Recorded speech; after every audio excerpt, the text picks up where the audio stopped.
Pour ceux qui ne me connaissent pas, je suis le Baba Yaga d'Afrique, le souverain sacrificateur, le conseiller croyant religieux, le docteur pharmacien paroliste, le consultant paroliste, le notable d'Afrique. Alors, aujourd'hui, nous parlerons du fétiche acte 2. Nous parlerons du fétiche acte 2. La dramatisation du contexte du mot fétiche. Au fait, c'est cette connaissance cachée aux yeux de tous qui nous rend mystérieux. C'est ce qui nous rend sublime, grand et qui nous rend riche, important. Le fétiche de Dieu en nous, c'est la qualité de nos potentiels déposés à l'intérieur de nous que nous devons chercher à trouver. Le talent, le trésor qu'il a déposé en nous. Le royaume des cieux en nous, c'est le talent. Le royaume des cieux à l'extérieur de nous, c'est le savoir de la connaissance des richesses autour de nos richesses autour de nous pour son fonctionnement. Le royaume des cieux à l'extérieur de nous, c'est le savoir de la connaissance des richesses autour de nous pour son fonctionnement. Un exemple, dans Matthieu 18, verset 12, Jésus plaça l'enfant au milieu d'eux. Si vous ne changez pas, si vous ne devenez pas comme ce petit enfant, vous n'entrerez pas dans le royaume des cieux. Vous ne rentrerez pas dans la connaissance du fétichisme. C'est pourquoi le plus grand dans le royaume des cieux, c'est celui qui s'abaisse, comme Thalès et Pythagore qui se sont abaissés devant des familles en Égypte qui ont reçu la règle de Thalès et de Pythagore. Pour dire le fétiche se donne par abaissement. Le fétiche se donne par humilité. Voilà. Et la révélation du royaume, c'est dans Matthieu 17, verset 1 à 3. Dans Matthieu 17, verset 1 à 3, on te parle de la révélation du royaume. En quelque sorte, c'est la révélation du fétiche caché. Un fétiche caché, la révélation du royaume est un fétiche caché. C'est pourquoi je vous lis ce verset. 6 jours plus tard, Jésus prit avec lui Pierre, Jean-Jacques. Il les amena sur une haute montagne. À l'écart, il fut transfiguré devant eux. C'est un mystère caché. C'est un mystère caché. C'est un fétiche caché. C'est un mystère qu'il a révélé pour rentrer dans le monde de la rencontre des vivants dans le spirituel. Pour rentrer dans la rencontre des vivants dans le spirituel. C'est pourquoi Moïse et Élie l'ont apparu. Ce sont des paroles, ce sont des versets, ce sont des codes qu'il a récités pour faire paraître Moïse et Élie. C'est-à-dire, c'est ce que le vent fait venir des esprits. Faire venir des esprits. Ce sont des codes, ce sont des fétiches, ce sont des trucs secrets qu'il faut faire sortir, pour faire sortir des esprits de leur cachette. C'est ce que Jésus a fait dans Matthieu 17, verset 1 à 3.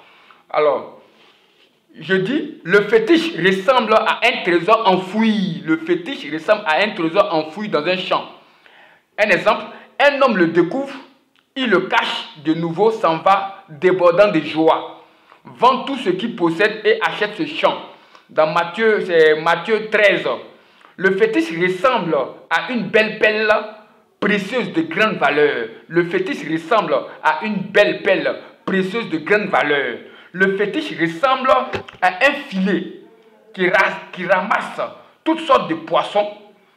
Une fois rempli, les pêcheurs le tirent sur le rivage et font le tri de leur prise. Ça, je vous raconterai ça une prochaine fois. Ce qui est bon, ils le mettent dans le panier. Ce qui ne vaut rien, ils le rejettent.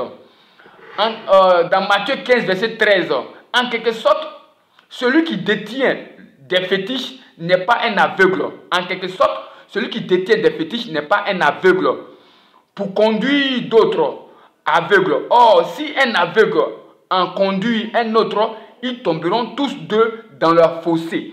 Un fétiche, c'est un mystère caché, c'est une connaissance révélée, afin d'ouvrir des portes, d'ouvrir des frontières. Voilà, dans une connaissance. Le fétiche, c'est la connaissance d'un mystère caché.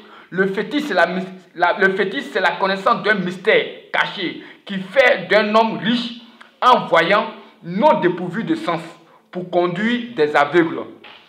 Il a dit, le fétiche, c'est un savoir. Le fétiche, c'est un savoir d'une petite idée de réussite, de succès, de bénédiction. C'est un fétiche. J'ai dit ici, regardez le fétiche un peu. Le fétiche, Jésus dit, dans Luc dans Luc 17, verset 20 à 21. Dans Luc 17, verset 20, comment vient le royaume? Comment vient le royaume? Comment trouve-t-on le fétiche? Un jour, les pharisiens lui demandaient quand arriverait le royaume de Dieu. Quand arriverait le royaume de Dieu? C'est un code, c'est un trésor, c'est quelque chose de caché.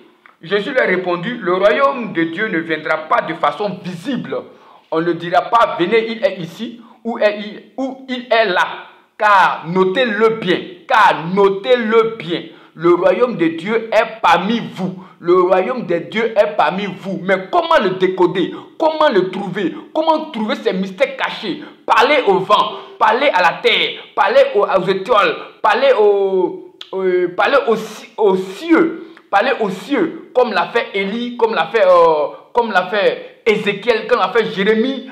Comment parler au ciel, aux cieux? Comment parler à la terre? Comment parler aux arbres? Comment parler aux serpents? Comment parler aux animaux? Ce sont des codes, ce sont des mystères. C'est comment parler au feu? Comment parler à l'esprit du feu? Comment parler à l'esprit de l'eau? Comme l'a fait Daniel dans la fosse Daniel. Comment parler au feu? Comment parler aux animaux?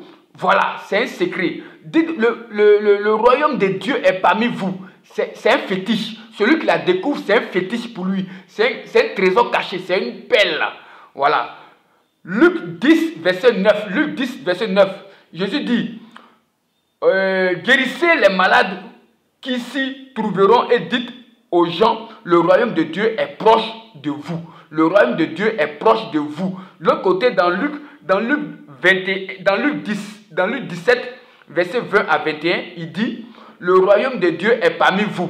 Dans Luc 10, verset 9, il dit, le royaume de Dieu est proche de vous. Ça y est, c'est à côté de nous, mais on ne se connaît pas. Comment parler au soleil? Comment parler à la pluie? Comment être transfiguré? Jésus a récité un code. Jésus connaissait un code. C'est pourquoi il s'est transfiguré. Il s'est transfiguré. Cette transfiguration, c'est un code. Ce changement, c'est un code. C'est un mystère que Jean, Jacques et Pierre n'ont pas su, ou peut-être qu'ils ont su. Parce qu'il dit ici, 6 jours plus tard, Jésus prit avec lui Pierre, Jean, Jacques, les amena sur une haute montagne, à l'écart. Il fut transfiguré devant eux. Son visage se mit à resplendir comme le soleil. C'est-à-dire que c'est un code qu'il a récité. C'est un verset qu'il a récité. C'est une parole qu'il a récité. C'est des signes qu'il a manifestés. C'est des signes qui a déclenché les portes de la resplendissation de voir Élie et Moïse. Ça, ce sont des codes. Voilà, c'était un peu vous dire.